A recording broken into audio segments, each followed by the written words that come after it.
Class 12 का chapter 6 हम लोग देख रहे हैं। क्लास 12 का चैप्टर 6 है ये। चैप्टर 6 में है मॉलिक्यूलर बेसिस ऑफ इनहेरिटेंस। ये है मॉलिक्यूलर बेसिस ऑफ इनहेरिटेंस क्या है।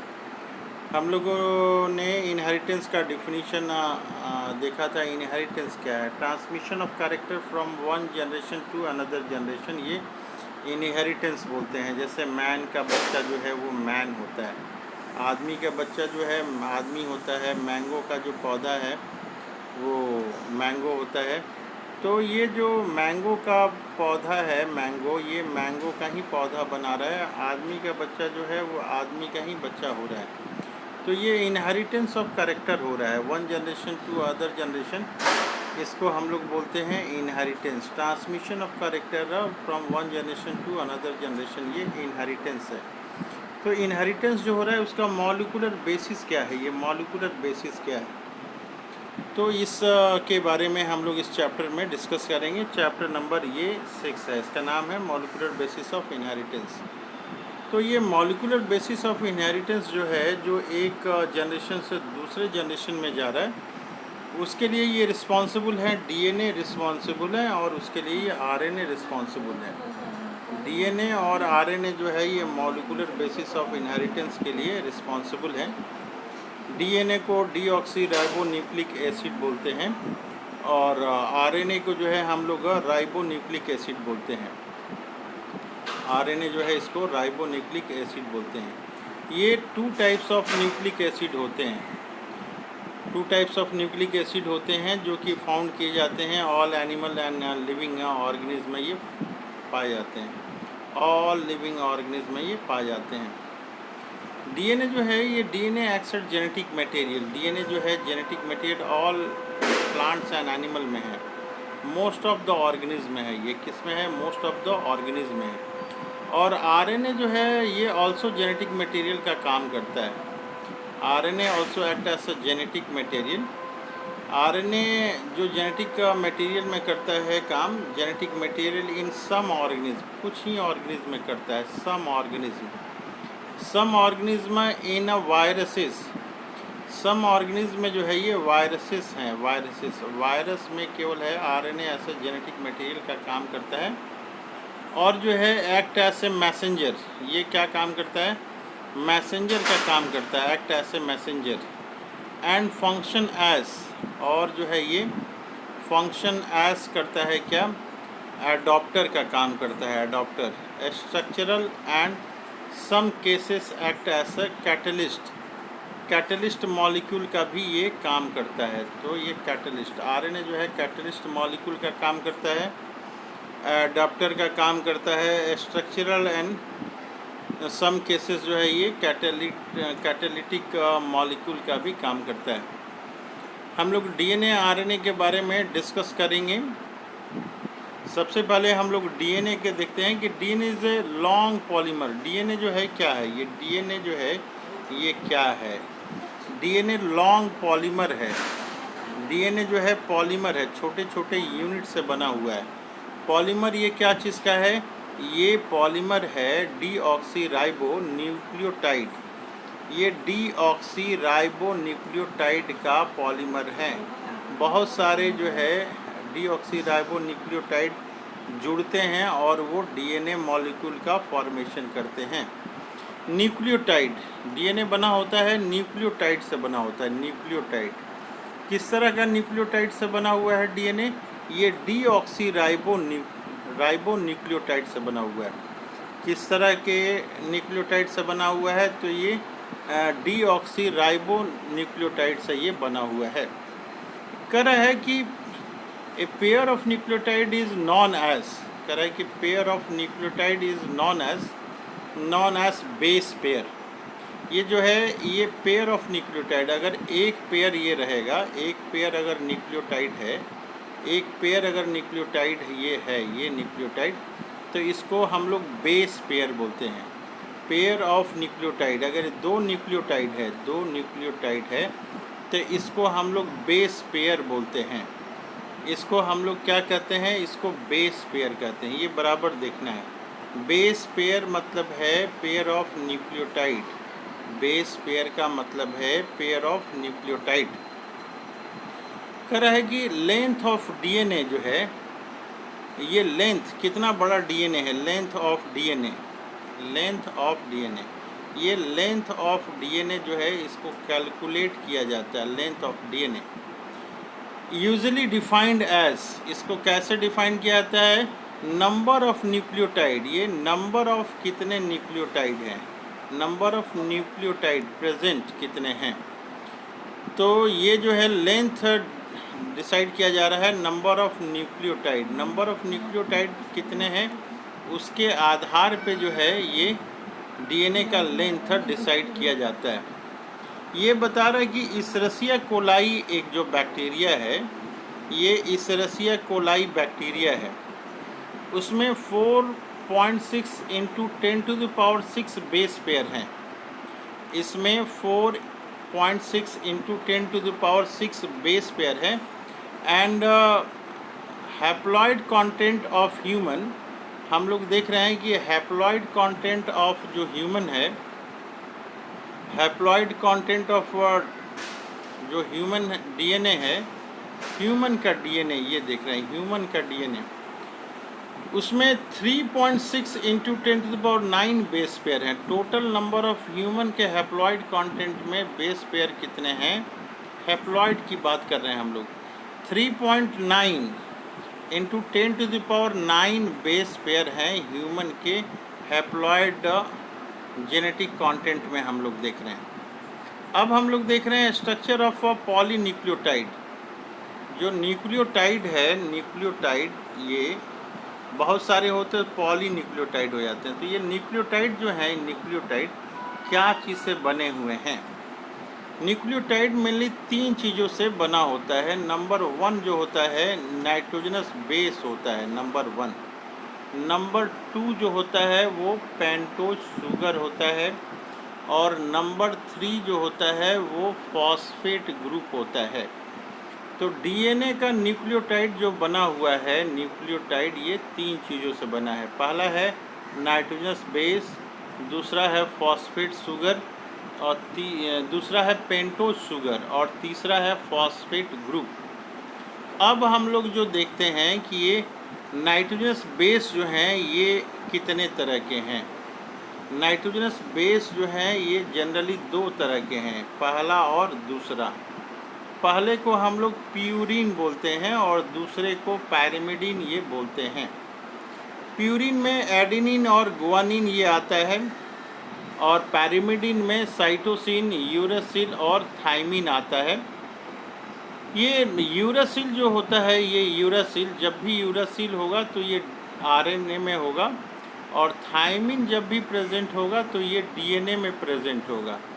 थाइमिन जब भी होगा तो ये डीएनए में ही प्रेजेंट होगा। इस तरह से हम लोग को याद रखना है। यूरासिल जब भी होगा तो ये आरएनए में प्रेजेंट होगा। यूरासिल ये आरएनए में प्रेजेंट होगा। अब हम लोग देखते हैं शुगर। शुगर जो है इसमें 5 कार्बन होते हैं, इसलिए इसको 5 कार्बन शुगर में होते हैं, इसलिए इसका नाम है पेंटोज शुगर। ये पेंटोज शुगर एक होता है राइबोज और दूसरा होता है डीऑक्सीराइबोज। राइबोज आरएनए में मिलता है और डीऑक्सीराइबोज जो है ये डीएनए में मिलता है। डीएनए में ये शुगर जो है डीएनए में डीऑक्सीराइबोज होता है, इसीलिए इसका नाम डीऑक्सीराइबो न्यूक्लियोटाइड, डीएनए का नाम डीऑक्सीराइबो न्यूक्लियोटाइड होता है। जबकि आरएनए में जो शुगर होता है वो राइबोज होता है, इसलिए इसका नाम राइबो न्यूक्लिक एसिड होता है। राइबो न्यूक्लिक एसिड होता है, इसका नाम डीऑक्सीराइबो न्यूक्लिक एसिड ये होता है। और ये फॉस्फेट जो है ये दोनों में होता है, डीएनए और आरएनए में ये दोनों में फॉस्फेट होता है। फॉस्फेट ग्रुप आरएनए और डीएनए दोनों में होता है।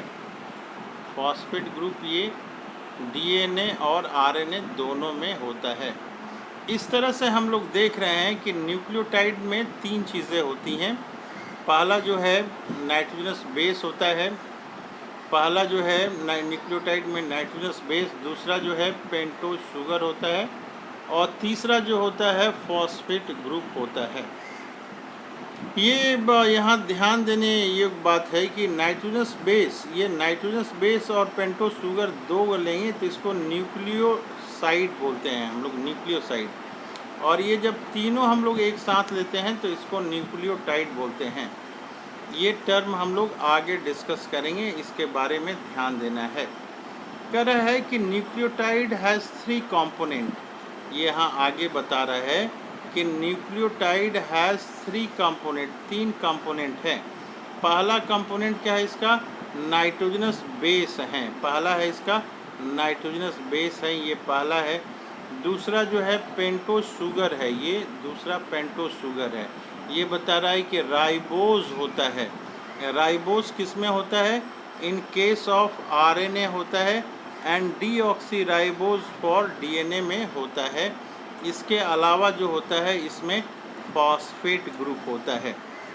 कह रहा है कि देयर आर 2 टाइप्स, ये there are 2 types of nitrogenous base होते हैं। 2 तरह के नाइट्रोजनस बेस होते हैं। ये नाइट्रोजनस बेस कितने तरह के हैं? 2 तरह के हैं। एक होता है प्यूरिन, जिसमें कि एडिनिन और गावानिन होता है, और दूसरा जो होता है वो पायरिमिडिन होता है। ये पायरिमिडिन ये होता है, इसमें साइटोसिन होता है। साइटोसिन के अलावा जो है इसमें यूरासिल भी होता है और थाइमिन होता है। जैसे कि हम लोग डिस्कस किए हैं, यूरासिल केवल आरएनए में होगा और थाइमिन जो है केवल ये डीएनए में होगा। ये आरएनए में होगा, हम लोग को ध्यान रखना है, और थाइमिन जो है केवल ये डीएनए में होगा। ये हम लोग को बातें ध्यान रखने योग्य हैं, ये बराबर हम अपने दिमाग में रखेंगे। कह रहा है कि साइटोसिन जो होता है ये कॉमन होता है। ये साइटोसिन कॉमन होता है किसमें किसमें? ये डीएनए में कॉमन होता है और आरएनए में ये कॉमन होता है। इसके अलावा यहाँ पे लिखा हुआ है कि thymine is present in DNA. Thymine किस में प्रेजेंट होता है? केवल डीएनए में ये प्रेजेंट होता है। इसके अलावा uracil is present in RNA. ये जो है ये आरएनए में है। कहाँ पे है? In place of thymine. जहाँ पे थाइमिन होता है डीएनए में, उसके जगह पे आरएनए में यूरासिल होता है। अब हम लोग जो है ये डायग्राम हम लोग देख रहे हैं। ये डायग्राम में हम लोग देख रहे हैं यहाँ पे कि एक नाइट्रोजनस ये बेस है और ये शुगर है, और ये शुगर है, ये यहाँ तक शुगर है, और ये फॉस्फेट ग्रुप है। तो ये मिला के यहाँ पे देख रहे हैं एक नाइट्रोजनस बेस है, ये जो है आपका शुगर है ये, और ये फॉस्फेट ग्रुप है। ये नाइट्रोजनस बेस है, ये शुगर है 5 कार्बन का, और ये फॉस्फेट है। इस तरह से हम लोग देख रहे हैं यहाँ पे कि ये तीनों मिला के एक न्यूक्लियोटाइड हो गया, एक न्यूक्लियोटाइड हो गया। ये तीनों मिला के जो है एक न्यूक्लियोटाइड हो गया। ये तीनों मिला के एक न्यूक्लियोटाइड हो गया। यहाँ पे 1, 2 और 3 न्यूक्लियोटाइड है। इसी तरह से डीएनए या आरएनए जो है ये लॉन्ग चेन ऑफ पॉलीमर होता है। ये डीएनए आरएनए क्या होता है? लॉन्ग चेन ऑफ पॉलीमर होता है। एक चीज़ हम लोग ये ध्यान देते हैं यहाँ पे कि शुगर में 5 कार्बन होते हैं। शुगर में टोटल 5 कार्बन होते हैं। शुगर में टोटल 5 कार्बन है। ये जो शुगर है इसमें 5 कार्बन है। ये 5वां कार्बन पे फॉस्फेट ग्रुप लगा हुआ है। ये फॉस्फेट ग्रुप जो है 5वां कार्बन पे लगा है, इसलिए इसको हम लोग 5 प्राइमर एंड बोलते हैं यहाँ पे। और दूसरे साइड में हम लोग देखते हैं यहाँ पे ये तीसरा कार्बन पे जो है, तीसरा कार्बन पे है यहाँ पे, ये तीसरा कार्बन पे जो है फॉस्फेट ग्रुप इधर जो है जुड़ा हुआ रहता है। तीसरा कार्बन पे यहाँ पे फॉस्फेट ग्रुप जो है ये इधर ऊपर साइड में है, ऊपर साइड में है यहाँ पे। तो जो ऊपर साइड में है तो इसको 3 प्राइम एंड हम लोग बोलते हैं। एक साइड में 5 कार्बन जो है, 5 कार्बन ये ऊपर साइड में रहता है, 5 कार्बन यहाँ पे ऊपर साइड में रहता है, तो इसलिए शुगर का 5 कार्बन ऊपर में रहता है, इसलिए इसको 5 प्राइम बोलते हैं। और दूसरे साइड में शुगर का जो है ये तीसरा जो एंड है वो रहता है, इसलिए इसको 3 प्राइमर एंड बोलते हैं।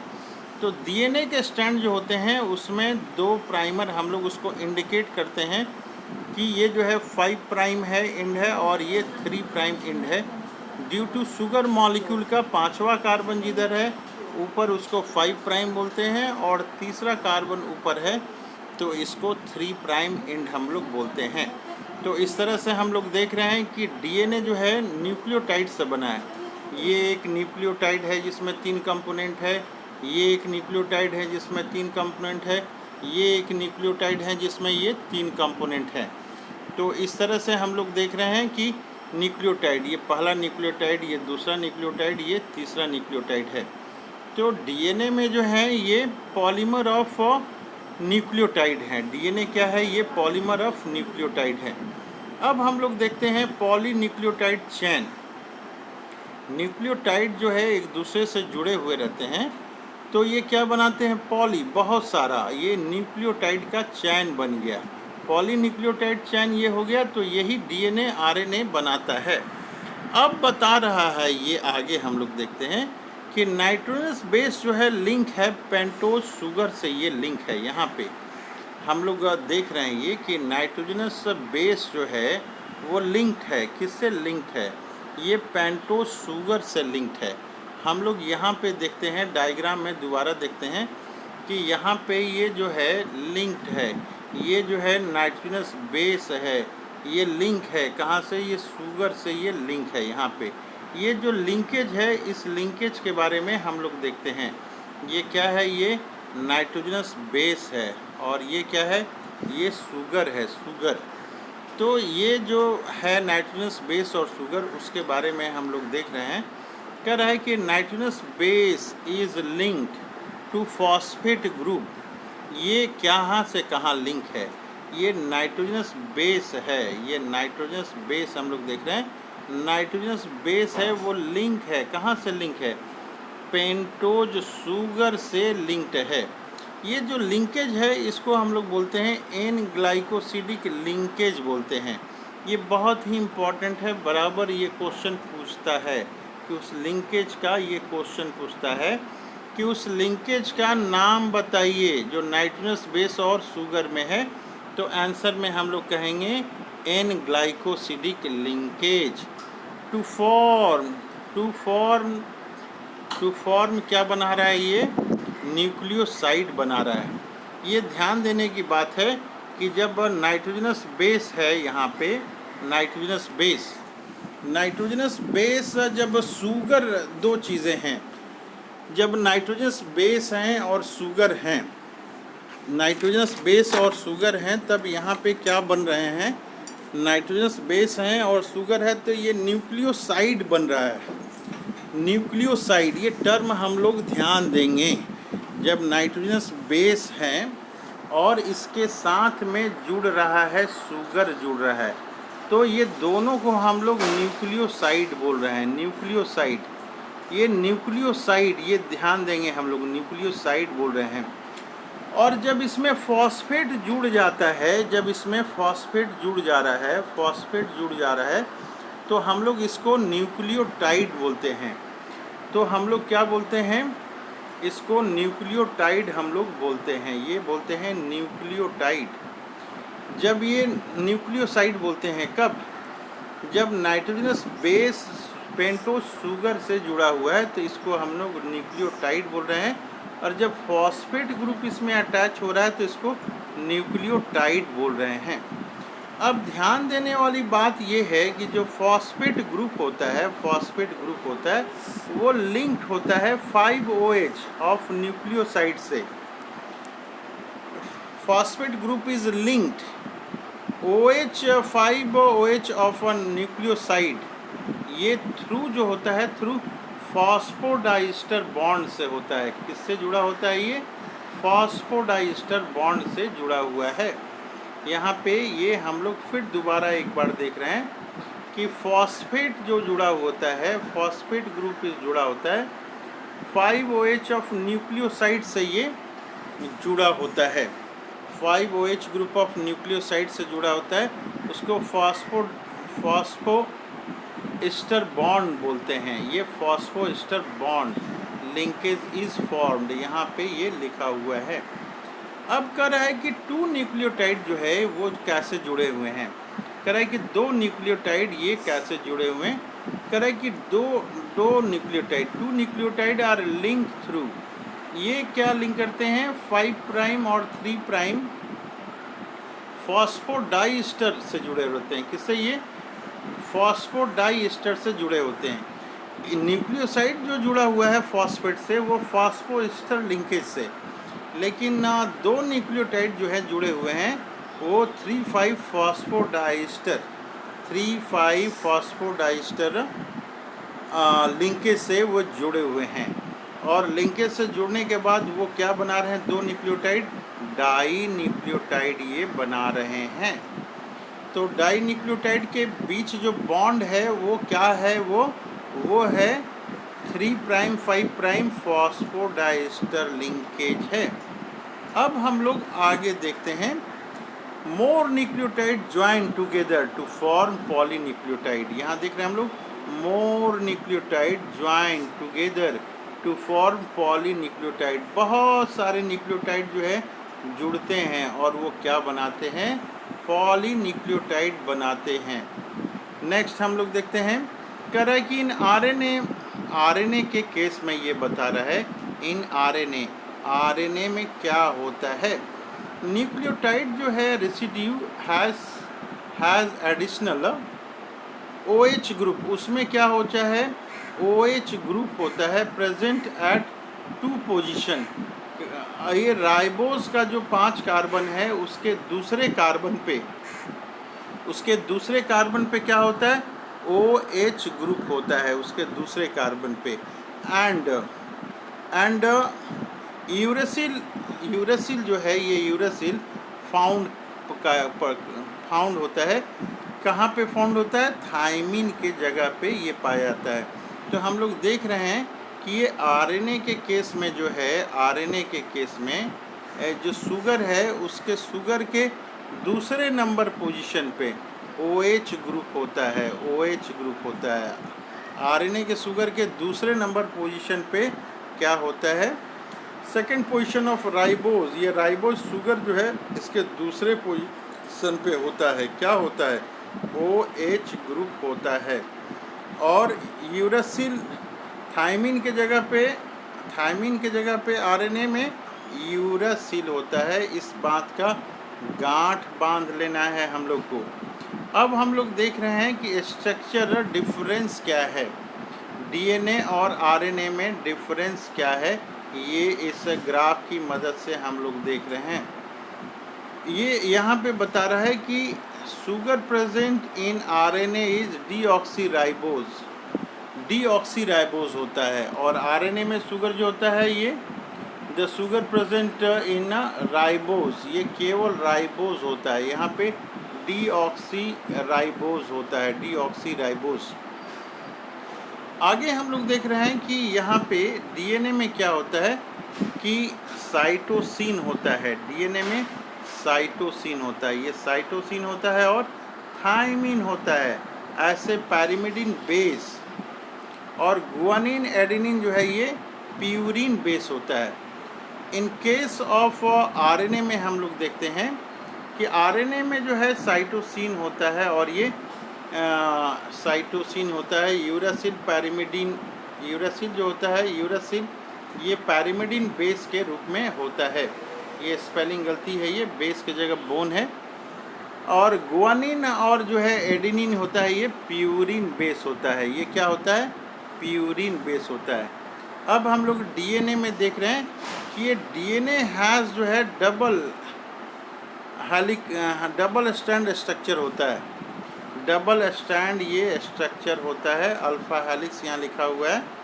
और आरएनए जो होता है सिंगल स्ट्रैंड होता है, आरएनए कैसा होता है ये सिंगल स्ट्रैंड स्ट्रक्चर होता है, सिंगल स्ट्रैंड स्ट्रक्चर होता है।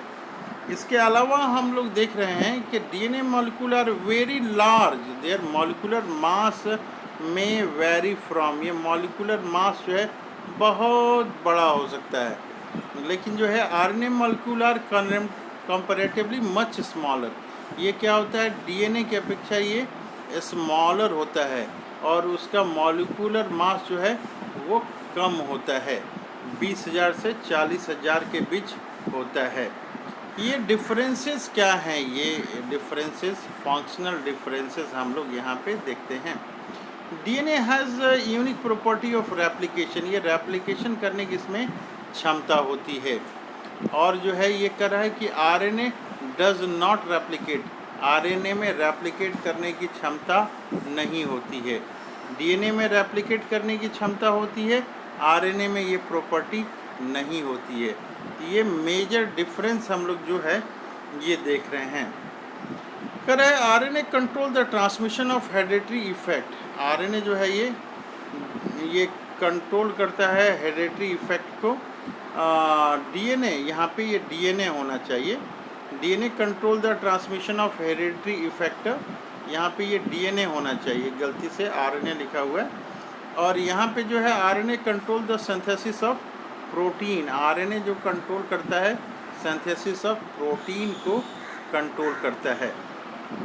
अब बता रहा है कि double helical model for structure of DNA, इसका जो है डबल हेलिकल मॉडल दिया गया था। किसका मॉडल दिया गया था? स्ट्रक्चर ऑफ डीएनए का दिया गया था। ये स्ट्रक्चर ऑफ डीएनए दिया गया था, जेम्स वॉटसन ने दिया था। किसने दिया था? जेम्स वॉटसन ने दिया था और फ्रांसिस क्रिक ने दिया था। किसके आधार पे दिया था? किसके आधार पे दिया था?